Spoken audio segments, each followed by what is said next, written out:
नमस्कार, आदाब, सत श्री अकाल। कैसे हैं आप लोग?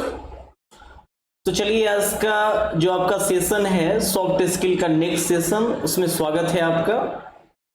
कल हमने देखा था कि ये सॉफ्ट स्किल वाला जो वर्ड है, ये जो कंटेंट है हमारा सॉफ्ट स्किल, ये आया कहाँ से। और हमने क्लास में ये जान लिया कि सॉफ्ट स्किल फिलॉसफी का या साइकोलॉजी का एक छोटा सा पार्ट है। किस तरीके से ये कंटेंट वहां से निकल के आया ये हमने देख लिया। अगर इसमें कोई कंफ्यूजन हो तो आप पिछले वाला वीडियो जाके आप देख सकते हैं, कोई समस्या नहीं होगी। तो चलिए, नेक्स्ट वीडियो में आज हम ये देखेंगे कि हमारा जो कंटेंट है, या नॉर्मली जब हम प्रोफेशनल लाइफ की बात करें तो प्रोफेशनल लाइफ में इसकी जरूरत क्यों है। क्यों ऐसा है कि जितनी भी ट्रेनिंग वगैरह होंगी, चाहे गवर्नमेंट की ट्रेनिंग हो या प्राइवेट सेक्टर की ट्रेनिंग हो, उसमें सॉफ्ट स्किल कंटेंट डाला गया है, करना होता है आपको। क्यों ऐसा है? तो चलिए, जैसे मान लिया जाए कि हम कहीं पे जॉब करने गए या जा रहे हो, तो सबसे पहला चीज जो हमारा ये आएगा कि आपको इंटरव्यू क्वालिफाई करना है। अब मान लिया जाए कि हमें अगर इंटरव्यू क्वालिफाई करना हो, तो जो वर्ड है इंटरव्यू है क्या ये? तो असल में इंटरव्यू जो वर्ड है उसको हम लोग बोलते हैं पर्सनालिटी टेस्ट। जैसे अगर यूपीएससी भी अगर कोई इंटरव्यू कंडक्ट करवाती है तो वहां पे उसको वो इंटरव्यू नहीं बोल रही है, पर्सनालिटी टेस्ट बोल रही है। तो ये जो वर्ड है हमारा पर्सनालिटी, असल में ये है क्या, हम इसको समझने का प्रयास करेंगे कि जो वर्ड हमारा है पर्सनालिटी, ये वर्ड आया कहां से। पर्सनालिटी, अब अगर ध्यान से देखें तो इस पर्सनालिटी वर्ड में एक वर्ड जो जिससे ये बना है वो है पर्सन। पर्सन यानी कि व्यक्ति। तो पर्सन से बना है पर्सनालिटी, तो व्यक्ति से हो गया आपका व्यक्तित्व, मतलब हमारा व्यक्तित्व। तो कैसे हैं हम लोग, क्या हमारा व्यक्तित्व है, ये समझना होगा। अब आप ही लोग जरा ये समझने का प्रयास कीजिए। अब जरा सोचिए, क्या दुनिया में जितने भी लोग हैं क्या वो आपस में एक समान हैं? क्या मान लिया जाए कि हम सारे लोग आपस में एक समान हैं, तो आपको लगेगा या जवाब आएगा कि नहीं, ऐसा तो नहीं है। लेकिन चूंकि हम लोग इंसान हैं तो कुछ ना कुछ तो समानता होगी ही। कम से कम इतनी तो समानता है ही कि हम भी सांस लेते हैं, बाकी लोग भी सांस ही ले रहे हैं। हम भी खाना खा रहे हैं, बाकी लोग भी खा रहे हैं। इतनी तो समानता है। लेकिन अगर आप खुद सोचें तो आपको क्या लगता है कि हमारे अंदर या दुनिया में जितने भी इंसान हैं उन सबों में समानता अधिक है या फिर भिन्नता अधिक है? हम लोग ज्यादा सिमिलर हैं या ज्यादा डिफरेंट हैं एक दूसरे से? अगर हम इसकी बात करें, अगर हम इस साइकोलॉजी की बात करें, तो इसका मानना है कि दुनिया में जितने भी लोग हैं, मतलब हम लोग क्या हैं कि आपस में 99.9% एक समान है। 99.9% हम लोग आपस में समान हैं। तो फिर है कि अंतर कितने का है? तो अंतर है मात्र 0.1% का। 0.1% का अंतर है मात्र, बस यही है अंतर। और ये जो 0.1% का अंतर है, यही है हमारा पर्सनालिटी। 0.1% हम लोग आपस में अलग हैं, और यही जो हमारा डिफरेंसेस है 0.1%, यही हमें बाकियों से अलग बनाएगा। इसी के बिहाफ पे कहा जाएगा कि कौन सा इंसान समाज में रहने लायक है, कौन सा इंसान समाज में रहने लायक नहीं है। इसी पे ये सारा चीज आपका डिपेंड करता है। अब अगर हम बात करें पर्सनालिटी की, तो होता क्या है पर्सनालिटी? हम नॉर्मली जब हमने किसी के इंसान को देखा, किसी इंसान को हमने देखा, और हम ये बोल देते हैं कि उसका पर्सनालिटी अच्छा है या उसका पर्सनालिटी बुरा है। असल में आप देख के सोच क्या रहे हैं उस समय, क्या देखा आपने उसमें?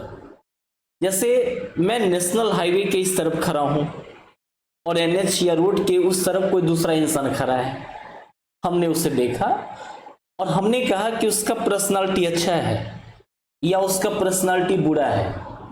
तो जब ये आप बोल रहे हैं तो असल में आप देख क्या रहे हैं? तो जो भी हम पर्सनालिटी में जिसके आधार पे हम किसी को बोल रहे हैं, जो देखते हैं, तो सबसे पहला चीज है उसका पहनावा। हमें अगर कोई जज करे पहली बार, या हमने किसी इंसान को जज किया, तो पहली बार हमने उसके ड्रेसिंग पे जज किया, उसके पहनावे पे जज किया। और यही कारण है कि जैसे ही हम पर्सनालिटी की बात करेंगे तो सबसे पहला कंटेंट जो हमारे बीच आएगा वो हमारा होगा पर्सनालिटी में ड्रेसिंग। इसी की बात हम लोग करेंगे, ड्रेसिंग यानी कि पहनावा। क्या है ये ड्रेसिंग? जैसे ही हम ड्रेस की बात करें तो दो चीज आएगा, एक है ड्रेस कोड, एक है dressing sense. Code and sense, चलिए इसको हम पहले समझते हैं। लेकिन उससे पहले हम देखते हैं कि ये जो ड्रेसिंग आपका है, पहनावा जो है, क्यों जरूरी है। एग्जाम्पल के लिए समझिए, मान लेते हैं कि दो इंसान है, एक इंसान है ए और दूसरा है बी। दो इंसान है, एक हो गए ए और दूसरे हो गए यहां पे बी। अब दोनों गए हैं इंटरव्यू देने के लिए, दोनों को जॉब चाहिए और संयोग ऐसा है कि ए का जो क्वालिफिकेशन है, तो ए ने पीएचडी करके रखा है और बी ने मात्र इंटर किया है, ये इंटरमीडिएट का स्टूडेंट है। ए पीएचडी होल्डर है और बी ने क्या किया, इंटर किया। अब किसी कारण से ऐसा हुआ कि ए ने अपना जो जॉब वो कर रहा था वो जॉब छोड़ दिया, वो अपने घर आ गया है, एक छोटे से शहर में है, बी भी वहीं पे है। अब हुआ क्या कि एक नई कंपनी आई उस शहर में और वहां पे एक ही वैकेंसी है, और वो वैकेंसी किस चीज की है, तो डेटा एंट्री ऑपरेटर की। एकदम छोटी सी जॉब है, डेटा एंट्री ऑपरेटर। अब ये दोनों वहां पे इंटरव्यू देने गए हैं, ए भी बी भी। अब ए के साथ क्या है कि ए को पूरा विश्वास है कि सामने वाला जो कैंडिडेट है वो तो उसके सामने नॉलेज में काफी छोटा है, ये पीएचडी होल्डर है, ऊपर से ये एक्सपीरियंस्ड है, एक्सपीरियंस है इसके पास, कंप्यूटर साइंस का ही स्टूडेंट है, और इसको पूरा विश्वास है कि अगर ये चला जाए कंपनी में तो इसको जॉब मिल ही जाना है, कोई इसे निकाल नहीं पाएगा, कोई शक नहीं करेगा इसमें, खास करके इसके काबिलियत पे। और बी के साथ है कि ये बेचारा पहली बार जा रहा है इंटरव्यू देने, एकदम फ्रेशर है, आज तक एक दिन भी कहीं जॉब नहीं किया है, जीरो जॉब एक्सपीरियंस है इसके पास। लेकिन इसके साथ क्या है, बी के साथ, ये पहले से काफी प्रेशर में है। अब ये जा रहा है कभी यूट्यूब पे या कभी गूगल वगैरह पे या कहीं और जाके ये देख रहा है, ये लोगों से पूछ रहा है कि हम इंटरव्यू में दिखें कैसे, क्या पहन के जाएं, हमारा पहनावा कैसा होगा। और इसकी वजह से इसने क्या किया कि एकदम फॉर्मल ड्रेस लिया है ना। इसने क्या किया कि एकदम फॉर्मल ड्रेस लिया, ऐसा ड्रेस जो कि प्रोफेशनल हो, ये प्रोफेशनल दिखे। और ये क्या है, इसको तो पूरा विश्वास है खुद पे, इसे पता है हम कैसे भी दिखें क्या ही फर्क पड़ता है, इतने एक्सपीरियंस्ड पर्सन है। और इसने फॉर्मल ड्रेस नहीं लिया, इसने कैजुअल ड्रेस लिया है, एकदम अच्छा सा हेयर स्टाइल, खतरनाक परफ्यूम, उसके बाद जींस टी शर्ट, एकदम इस प्रकार का ड्रेस है पूरा इसका। और बी ने क्या किया, प्रेशर में आके बिल्कुल फॉर्मल ड्रेस लिया है, और उसके बाद ये दोनों चले गए हैं इंटरव्यू देने के लिए। अब आपको क्या लगता है कि वहां पर जॉब मिलने की प्रोबेबिलिटी किसकी ज्यादा होगी, क्या संभावना है, किसको जॉब मिलेगा, ए को कि बी को? तो यहां पर अगर देखा जाए तो जैसे इंटरव्यू में गए तो इंटरव्यू रूम में तो बाद में ये जाएंगे, पहले इंटरव्यूअर क्या देख लेगा, कैमरे में ही देख लेगा कि दो इंसान है, उसमें एक इंसान ऐसा है जिसको ये भी नहीं पता है कि अगर हम इंटरव्यू देने गए तो वहां पे कपड़े कैसे पहनने हैं, हम कैसे दिखें, ये जानकारी भी इस बंदे को नहीं है। कैसे मिलेगा एक जॉब? हो सकता है जॉब तो दूर की बात है, वहां पर इसे एंट्री ही ना मिले। क्यों? क्योंकि ये प्रोफेशनल दिख नहीं रहा है। तो पहला क्या है कि प्रोफेशनल आपको दिखना पड़ेगा। और चूंकि दो ही लोग थे वहां पे, एक को जो प्रोफेशनल नहीं दिख रहा था, इससे पहले वो छांटा जा चुका है, बचा कौन? बी।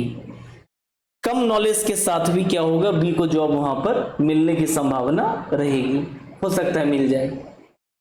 तो इसीलिए इंटरव्यू में कहा जाता है, या इंटरव्यू के लिए कहा जाता है, your first impression is the best impression. पहली बार आप कैसे दिखते हैं ये सामने वाले के लिए मायने रखता है।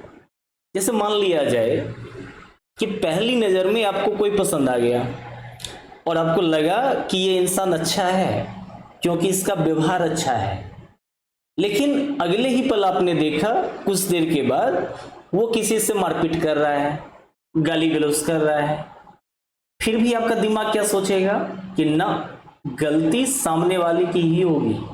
क्यों? क्योंकि मैंने तो पहली नजर में इसको अच्छा ही सोचा था, मेरे दिमाग ने तो ऐसा ही सोचा। तो यही कारण है कि पहली बार आप कैसे दिखते हैं उसके अकॉर्डिंग आपका इंप्रेशन जम जाता है, सामने वाले आपको उसके अकॉर्डिंग जज कर लेते हैं। अब यहां पे क्या है कि ड्रेसिंग में जो पहला चीज आएगा तो वो है ड्रेस कोड। Dress code. अब ड्रेस कोड कहाँ अप्लाई होगा? जैसे कि यूनिफॉर्म, आप जब आपने स्कूलिंग की, आप स्कूल गए, आपने देखा कि वहां पे सारे बच्चों के ड्रेस एक समान है, सारे बच्चों का ड्रेस एक समान है, तो ये क्या हो गया हमारा ड्रेस कोड। तो फिर ये सेंस क्या है? ड्रेस कोड तो हम समझ गए कि जब सारे लोगों का ड्रेस एक समान हो, ऐसा कोई नियम बना हो, जैसे कि आप किसी पुलिस स्टेशन चले जाइए, थाना चले जाइए, अब वहां पे जितने भी आपको ऑफिसर्स दिखेंगे उन सारे का ड्रेस कैसा होगा? एक समान होगा, सारे खाकी वर्दी में आपको दिखेंगे, तो क्या माना जाएगा कि उनका ये ड्रेस कोड है। तो दूसरा यहां पे है कोड के बाद कि ये सेंस क्या है। सेंस किसको हम बोलेंगे? तो सेंस का मतलब हो गया कि अपना कॉमन सेंस आप यूज कीजिए, अपना दिमाग लगाइए, फिर जो आपको लगे कि यहां पहनना चाहिए आप वो पहन लीजिए। इस मान लिया जाए कि बिहार में ये केवाईपी चल रहा है, केवाईपी में स्टूडेंट्स ने एडमिशन लिया, क्या आपको एक बार भी कहा गया कि आपको क्या पहन कर आना है? एक बार भी नहीं हुआ। तो क्या इसका मतलब ये मान लिया जाए कि आपका जो मन करे आप वही पहन कर आए? ऐसा भी नहीं है। क्यों? क्योंकि अगर कहीं ऐसा बोल दिया गया कि आपको जो मन करे वही पहन के आए, तो हो सकता है कि कोई इंसान ऐसा हो जो कहे कि सर मुझे तो कुछ पहनने का मन ही नहीं करता है, क्यों पहने? तो ये नहीं है ड्रेसिंग का सेंस का मतलब। इसका मतलब है कि आप जिस समाज में रहते हैं आपको ये देखना होगा कि उस समाज में ऐसे कौन से कपड़े हैं जिसके पहनने से आपकी वजह से कोई दूसरा अनकंफर्ट महसूस न करे। अगर आपके पहनावे से किसी दूसरे को अनकंफर्ट हो रहा है, वो अच्छा महसूस नहीं कर रहा है, तो ये मान लिया जाएगा कि आपके पास ड्रेसिंग सेंस नहीं है। तो ड्रेसिंग सेंस का मतलब क्या हो गया कि हमारा पहनावा ऐसा हो कि हमारी वजह से कोई दूसरा अनकंफर्ट महसूस न करे, तब माना जाएगा कि हमारे पास ड्रेसिंग सेंस है। अब जरा सोचिए, क्या आप लोगों के पास ड्रेसिंग सेंस है? अगर इस क्लास में 30 लोग हैं या 50 लोग हैं, क्या आपको लगता है कि आपके पास ड्रेसिंग सेंस है? अब जरा सोचिए, अगर कईयों को तो ये लगा होगा या सोच रहे होंगे कि सर पता नहीं है कि नहीं है, कुछ लोगों को लग रहा होगा सर मेरे में तो है, बाकियों में नहीं है। अब चलिए पता करते हैं। आज तक आपने लगभग 10 से 12 साल पढ़ाई किया, हजारों क्लासेस आपने की है, कई सारे ट्यूशंस आपने पढ़े, लेकिन आज तक किसी क्लास में ऐसा हुआ कि कोई लड़का क्लास में शेरवानी पहन के आ गया हो? किसी क्लास में नहीं हुआ। क्यों? क्योंकि सबको पता है कि शेरवानी क्लास में पहनने की चीज नहीं है। इसका मतलब है कि ड्रेसिंग सेंस तो है ही आपके पास। अब यही देखें, अभी आपका सुबह का क्लास था, आप एकदम तैयार होके यहाँ पे आए हैं, फिर यहाँ से आप घर जाएंगे और वहां पता चले कि आपको अभी एक शादी फंक्शन में निकलना है, तो जो कपड़े आप यहां पहन के आए हैं क्या वही पहनकर उस फंक्शन में चले जाएंगे? तो जवाब होगा नहीं। इसका मतलब है कि आपको पता है, ये आपके पास ड्रेसिंग सेंस है, ये पता है आपको कि ड्रेसिंग सेंस क्या होता है। तो जैसे ही हम पर्सनालिटी की बात करेंगे तो जो पहला चीज हमारे पास आएगा वो हमारा क्या होगा? ड्रेसिंग। जैसे ही पर्सनालिटी की बात होगी तो पहली चीज क्या आएगी? हमारी ड्रेसिंग या कि हमारा पहनावा। और दो चीजें होंगी इसमें, एक हमारा होगा ड्रेस कोड, दूसरा होगा सेंस। ध्यान में रखना है इसको। अब इसके बाद क्या आया? अब मान लिया जाए कि हमने इंसान को देखा और देख के लगा कि ये जो इंसान है इसका पर्सनालिटी अच्छा है, लेकिन कई बार क्या होता है कि हमने देख के तो लगा, दिखने में लग रहा था ड्रेस अच्छा था उसका, दिखने में लग रहा था इसका पर्सनालिटी अच्छा होगा, और कुछ ही समय हमने उससे बात किया और पता चला ये दिमाग से एकदम पैदल है, कुछ समझ में नहीं आ रहा है इसको। तो इसका मतलब है कि ड्रेसिंग के बाद भी कोई चीजें आएंगी। तो ड्रेसिंग के बाद जो चीजें आएंगी हमारे यहां वो हमारा होगा IQ, यानी कि इंटेलिजेंस क्वोशिएंट। इंटेलिजेंस क्वोशिएंट, कई बार आपने वर्ड सुना होगा IQ। इसका मतलब है, हिंदी में तो इसका मतलब है बौद्धिक बुद्धिमत्ता, लेकिन अगर आपको ये लग रहा हो कि ये हिंदी थोड़ा खतरनाक टाइप का है, डरावना दिख रहा हो, तो आप लोग इसको समझिए समझदारी। समझदारी। अब समझदारी है क्या, इसको समझिए। पहले एग्जांपल ही लेते हैं। जैसे क्लास में, खास करके मैथ के क्लास में कई बार ऐसा होता है कि टीचर क्लास ले रहे थे। अब क्या हुआ कि एक स्टूडेंट ऐसा था वहां पे जो टीचर के कई बार समझाने के बावजूद भी वो कुछ चीजों को नहीं समझ पा रहा था। एक क्वेश्चन था, एक थ्योरम था, टीचर ने कई बार समझाया और खास करके उसी विद्यार्थी को समझ ही नहीं आ रहा है। तो टीचर बोलते हैं ना, इसके पास दिमागे नहीं है।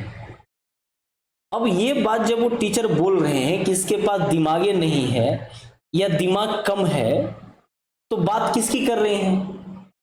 क्या ये मान लिया जाए कि अगर उन्होंने कहा कि दिमागे नहीं है तो क्या सर्जरी करके दिमाग निकाल दिया गया है?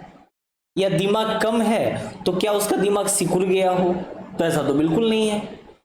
तो असल में उस समय टीचर किन चीजों की बात कर रहे हैं? तो वो है हमारा IQ, यानी कि इंटेलिजेंस क्वोशिएंट। ये है आपका समझदारी, इंटेलिजेंस क्वोशिएंट।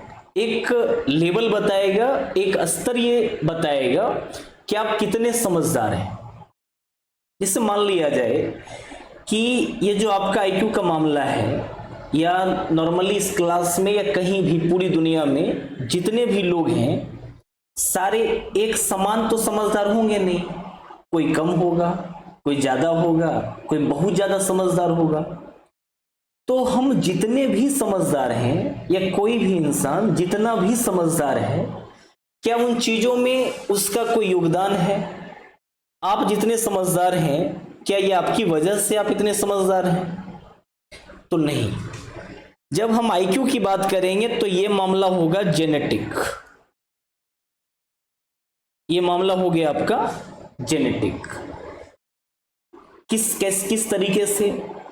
अब मान लिया जाए कि मैं अपने माता और पिता का संतान हूं, मतलब मुझे बनाने में मेरी माँ का भी योगदान है, मेरे पिताजी का भी योगदान है, दोनों से जीन मिला है मुझे।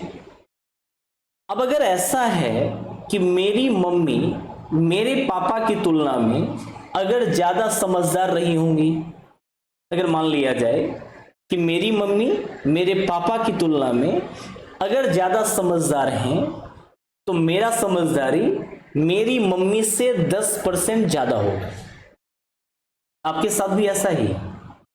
अगर आपके पेरेंट्स में, आपके मम्मी और पापा में मान लिया जाए कि आपके पापा आपकी मम्मी की तुलना में अगर ज्यादा समझदार हैं, तो आपका समझदारी कितना होगा? आपके पापा से 10% ज्यादा। पेरेंट्स ऐसा बोलते भी हैं ना कि मेरा जो चिंटू है हमसे ज्यादा तेज हो गया है, एकदम तेज है वो आपसे, सही में ज्यादा तेज। लेकिन पेरेंट्स को ये बोलना नहीं है कि पापा हम आपसे ज्यादा समझदार हो गए हैं, नहीं तो वो अपना समझदारी और तरीकों से दिखाएंगे, ये बोलने वाली बात नहीं। लेकिन डेटा यही है। अब साइकोलॉजी का ये जो डेटा है पूरी दुनिया का है। ये डेटा बिल्कुल ऐसा नहीं है कि मैं अपने मन से बना के बोल रहा हूं, ओरिजिनल डेटा है। अब देखिए किस तरीके से आपका काम करेगा। तो जैसे हम आईक्यू की बात करेंगे, समझदारी की बात करेंगे, बौद्धिक बुद्धिमत्ता की बात करेंगे, तो दुनिया भर का अगर हम डेटा लेंगे तो यहां पे माना गया कि हर समाज में 50% लोग ऐसे हैं, 50% लोग ऐसे हैं जिनका आईक्यू एवरेज है। एवरेज यानी क्या? औसत, न बहुत ज्यादा है न बहुत कम है। और मान लेते हैं अभी माना गया है कि आईक्यू लगभग 90 से 110 के आसपास है। क्यों ऐसा है समझिएगा। जैसे कि हर जनरेशन के साथ आईक्यू जो है लगभग 10% बढ़ जाता है, लगभग हर जनरेशन के साथ। जैसे मैंने कहा कि आप सारे लोग अपने पेरेंट्स में जो ज्यादा समझदार हैं, आप उनसे 10% ज्यादा समझदार होंगे। अब ये डेटा है। और दुनिया ने ऐसा माना कि लगभग हर 10 साल में एक नया जनरेशन आ जाता है, तो उसके अकॉर्डिंग हर 10 साल में ये जो आपका स्तर है आईक्यू का, ये भी बढ़ जाएगा, है ना। हर 10 साल में लगभग ये डेटा आपका चेंज होता रहेगा। अभी का जो करेंट डेटा है उसके अकॉर्डिंग एवरेज आईक्यू 90 से 110 के आसपास है। तो दुनिया के 50% लोग ऐसे हैं जिनका आईक्यू एवरेज है, मतलब वो ना बहुत ज्यादा समझदार हैं ना बहुत कम समझदार हैं।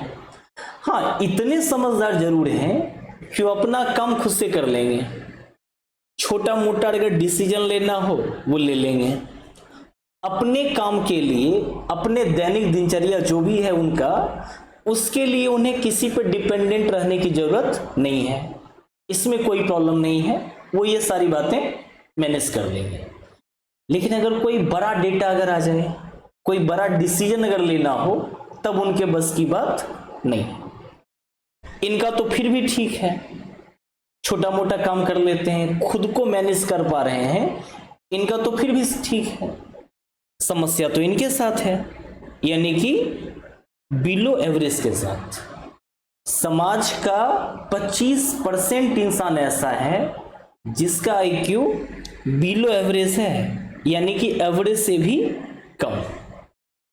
ये ऐसे लोग हैं जिनके बारे में आप कह सकते हैं कि मानसिक तौर पे विक्षिप्त हैं। पागल भी कह सकते हैं, लेकिन पागल एक अच्छा शब्द है नहीं, तो मानसिक तौर पे विक्षिप्त करना सही है। अब होगा क्या, अब ये कैसे लोग समझिए। मान लेते हैं कि एक एग्जाम्पल के लिए, किस क्लास में मान लिया जाए काल्पनिक कोई लड़का आ गया, उसका नाम है चिंटू। एक काल्पनिक लड़का है, इस क्लास का है, और संजोग से वो इसी बिलो एवरेज वाला इंसान है। अब टीचर ने चिंटू से कहा कि चिंटू जी जरा पानी लेकर आइए।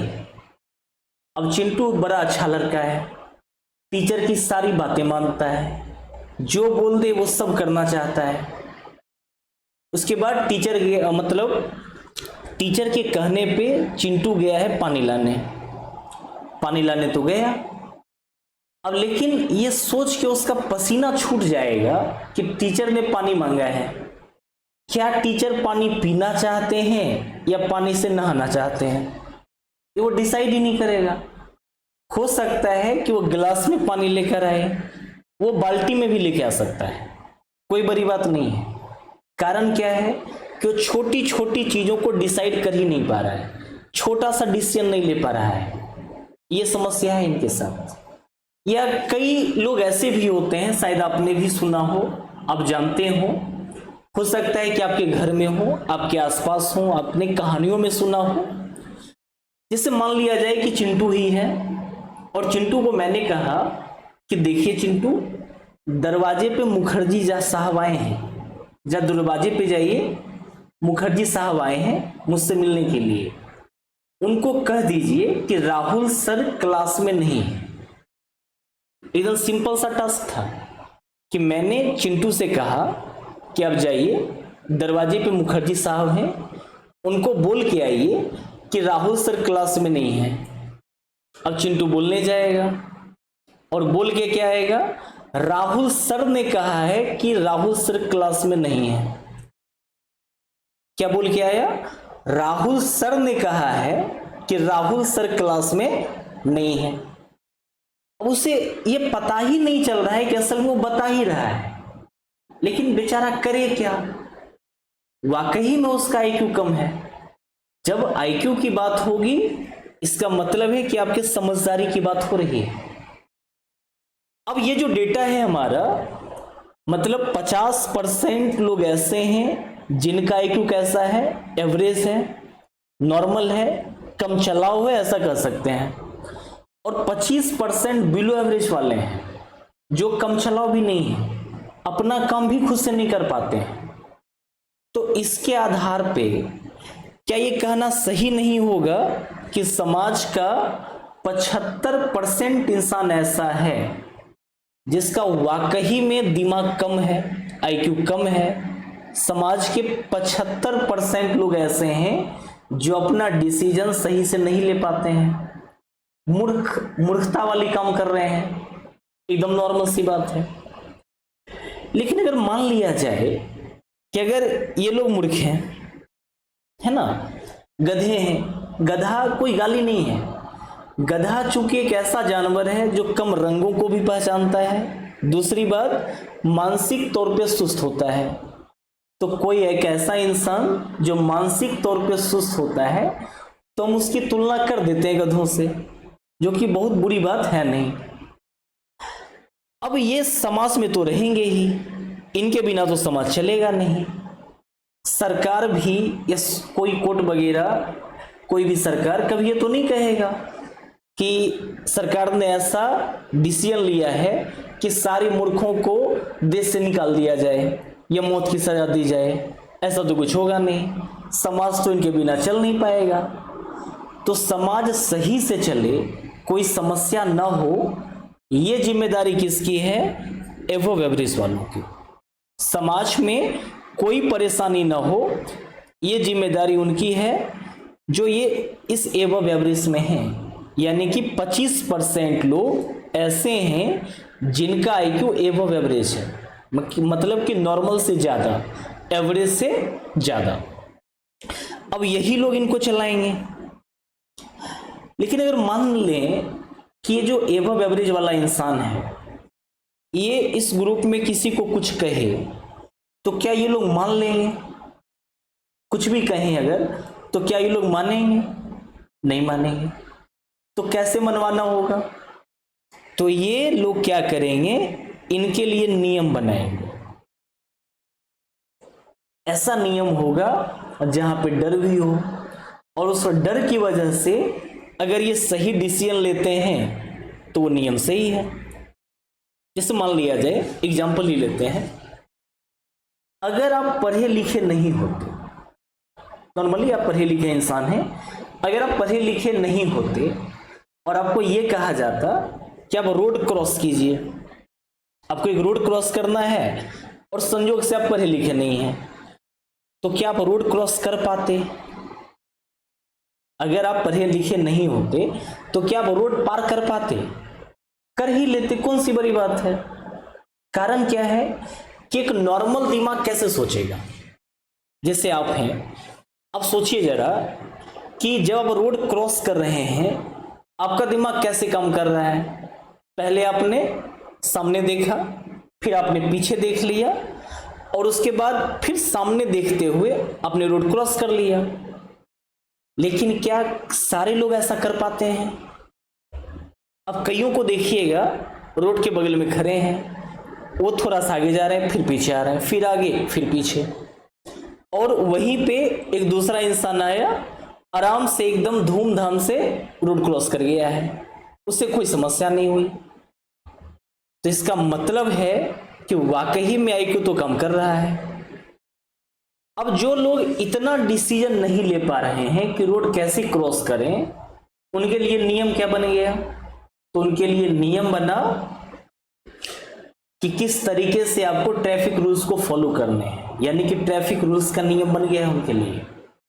अब क्या नियम रहेगा कि जब भी आप रोड क्रॉस कर रहे हैं तो पहले लेफ्ट देखना है, फिर राइट देखना है और फिर लेफ्ट देखते हुए रोड क्रॉस कर जाइए।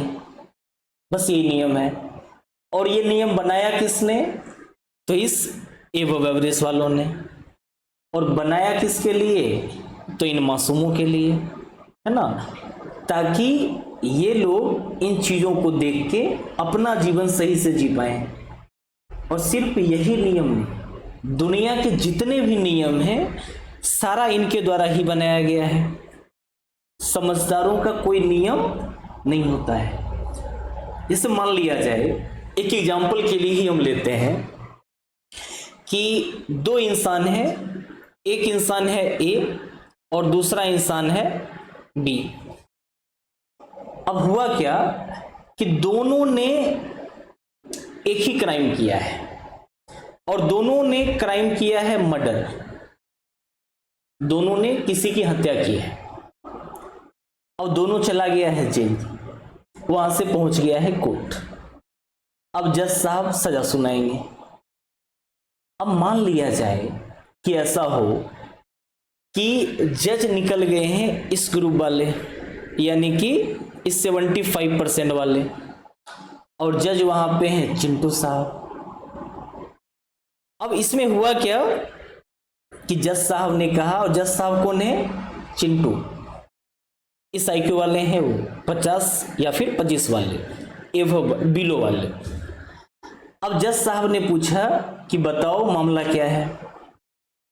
अब बताया गया कि सर इसने मर्डर किया है। और नॉर्मली उन्होंने क्या किया, चिंटू ने क्या किया, चिंटू साहब ने क्या किया, क्योंकि वो इस एज वाले हैं, उन्होंने सीधा कहा कि चढ़ाओ फांसी। 302 के तहत मौत की सजा फांसी दी जाती है। लेकिन अगर वही जज साहब अगर ए हों और ये अगर इस एज वाले हों, एवव एवरेज वाले हों, तो क्या वो ऐसा करेंगे? तो पहले वो क्या बोलेंगे कि बताओ कि तुमने क्यों किया, अगर तुम्हें हत्या की तो क्यों हत्या की किसी की, क्या ऐसा हो गया था। अब जब ए से पूछा गया कि हत्या तुमने क्यों किया, तो इन्हें कहा कि देखिए हुजूर, ऐसा है कि मेरे दोस्त के पास 4 कारें थी, ऑडी कारें थी, मर्सिडीज थी, लैम्बोर्गिनी थी, 4 कारें थी, मेरे पास एक भी नहीं थी। मैंने अपने दोस्त से कहा कि तुम एक मुझे दे दो, उसने देने से इनकार कर दिया और मैंने उसकी हत्या कर दी। अब उसकी सारी कारें मेरी हैं, ये कह रहा है। दूसरे बी से पूछा गया कि तुमने हत्या क्यों की। अब ये कह रहा है कि एक ग्रुप था, एक खास समुदाय था, उसमें कई सारे लोग थे और वो हमारे घर पे आ गए और वो मुझे और मेरे घर के सारे मेंबर्स को, बच्चे भी थे उसमें, उन सारे की हत्या करना चाह रहे थे। अब अगर मैं उन्हें नहीं मारता वो मुझे मार देते और मेरे पूरे फैमिली को मार देते, तो मैंने अपने और अपने फैमिली के बचाव में मुझे उनकी हत्या करनी पड़ी। तब जरा सोचिए, क्या ये दोनों मामला एक समान होगा? क्या दोनों की सजा एक समान होगी? नहीं। तो ये डिसीजन कौन ले पाएगा? तो ये डिसीजन लेगा एबव एवरेज वाला इंसान, एबव 25% वाला जो इंसान है वो लेगा। तो जज जज कौन बनेगा? तो जो एबव एवरेज में होगा, क्योंकि नियम कौन बनाएगा? जो समझदार होगा, है ना। और नियम बनाएगा किसके लिए? तो इन बाकियों के लिए। तो इसी तरीके से आप कह सकते हैं कि आप चाहें या ना चाहें, आपके आसपास हमेशा 75% लोग, 75% मतलब अगर आपके घर में मान लिया जाए कि आप आपके गांव में मान लेते हैं, या इस क्लास की अगर बात करें, अगर इस क्लास में 100 बच्चे हैं तो 100 में से 75 लोग ऐसे होंगे जिनका वाकई में IQ कम होगा, है ना, गधे होंगे। और अगर वो गधे हैं तो हरकतें भी कैसी होंगी? गधों वाली। अब ही देखिए, हर क्लास में एक आध चिंटू निकल ही जाएगा जो ऐसी ऐसी बातें करेगा कि आपको लगेगा यार क्या बोल रहा है, सच्चाई से कोई वास्ता तो है ही नहीं। लेकिन करें क्या? मगर मान लिया जाए कि ऐसे लोग आपको मिल ही जाएं, जो कि मिलेंगे ही, और अगर वो गधों वाली हरकतें करें, ऐसी ऐसी बातें करे, कोई आपके सामने आए और आपके भैया पता है हाथी उड़ता है, क्या कीजिएगा आप? क्या आप उसको समझा सकते हैं कि देखो चिंटू, हाथी नहीं उड़ सकता है, जानवर है, भारी होता है ये? समझेगा ही नहीं, कोई फायदा नहीं है। क्या कीजिएगा उस केस में? तो वहां पे अगर ऐसे लोग मिले तो मैनेज करना है, एकदम बोलना है, एकदम सही बोल रहे हैं आप चिंटू भैया, हाथी सही में उड़ता है। और अगर ऐसे नहीं माने, एक आध एग्जाम्पल दे दीजिए, फेक एग्जाम्पल। उनको कहिए पता है आज क्लास हम 10 मिनट लेट हो गए। क्यों लेट हुए? 4 हाथी उड़ के हमारे घर पे आ गया था, छत पे आ गया था, उनको भगाने के चक्कर में लेट हो गया। करें क्या? इसी तरीके से आप उनको मैनेज कर पाइएगा, नहीं तो चल नहीं पाएगा। खुद परेशान होने से कोई फायदा है नहीं। कारण है कि ये डेटा तो पूरी दुनिया की है, हर जगह की डेटा है, ना हमारे घर या सिर्फ आपके घर की बात नहीं है। हर क्लास, हर ट्रेन, हर मार्केट, हर देश, हर दुनिया, पूरी दुनिया की ये बात है। तो ये डेटा हमारा IQ का है और उम्मीद है कि हम इस डेटा को आपको समझा पाए। अगर आपको इससे जुड़ा हुआ कोई भी कंटेंट जानना हो, आप कमेंट कर सकते हैं, आप मुझसे बात कर सकते हैं और इस पे हम अच्छे से और बात करेंगे बाद में। तो आज के लिए हम कंटेंट को यहीं विराम देते हैं और फिर हम नेक्स्ट क्लास में मिलते हैं इसके आगे कंटेंट के साथ। आगे का क्लास और भी काफ़ी मज़ेदार होगा, तो आप लोग बने रहें। आपका बहुत बहुत धन्यवाद। Thank you so much.